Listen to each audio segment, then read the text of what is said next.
परिवहन मंत्री विभूतिभूषण जेना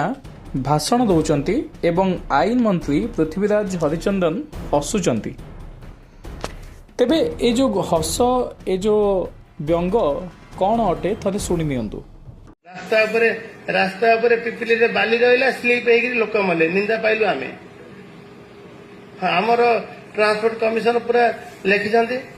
आज्ञा ए घटना किछि दिन तले 6 दिन तले जड़े सांबादिका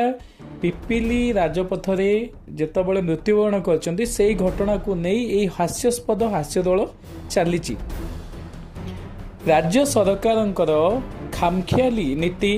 केंद्र सरकारंकर खामखियाली नीति जोगु आज जड़े सांबादिका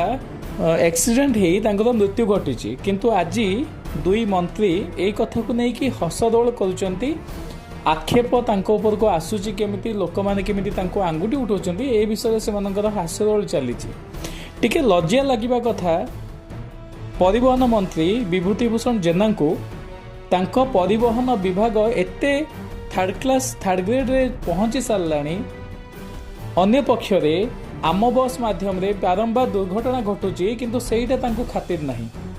आईन मंत्री निजे जानी नाहंती आईन को बाटरे जीवा कथा से जगार आईन उपरे बारंबार आक्षेप होउची लोक माने असुविधा रे पडुचंती किंतु सेति प्रति मध्ये दृष्टि नाही। गोटे रोड एक्सीडेंट रे जने सांबादिका हुअंतु किंबा गोटे साधारण जनता हुअंतु बारंबार विभिन्न जगह दुर्घटना घटुची बारंबार मृत्युवरण करुचंती आईन अंध ही साजी एवं परिवहन विभाग को न कहवा ही भल किंतु आज से भली घटना मर्मस्पद घटना को नहीं आज ये जो दुई मंत्री हस देखा जाउची एहा द्वारा जना पड़ुची कि सेमानक भितरे बोधे मानविकताटी मरी सारिछि। तो आमे इठे काहाको आक्षेप करबा पई एई कथाटी कहूनो जहाँ देखा जाउची जहाँ सुना जाउची सेई मैटर को नहीं आमे एई जगह उपस्थापन करछु। थरे मानविकता दृष्टि अति कम रे दुई मंत्री भाबिबा कथा कि जो जनकर मृत्यु घटी तार 10-11 वर्ष गोटे छुआटे अच्छे से छुआटीर भविष्य कौन हम से परिवार को केड़े बड़ क्षति घटी सेटा से देखा दृष्टिगोचर ना कि दल को सरकार को किए आक्षेप कमी आक्षेप को हिसाब से आक्षेप कर बड़ हो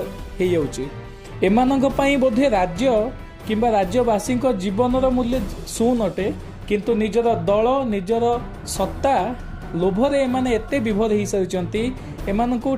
ना लज्जा अच्छी मुहरे ना एमानक मनरे टिके क्षोभ अच्छी कि आम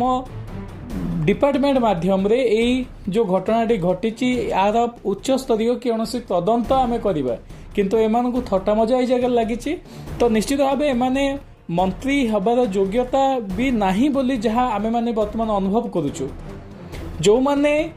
राज्यवासी दुख को ही बुझी पारु नाहांती सेमानंकु एई पदवी रे न रही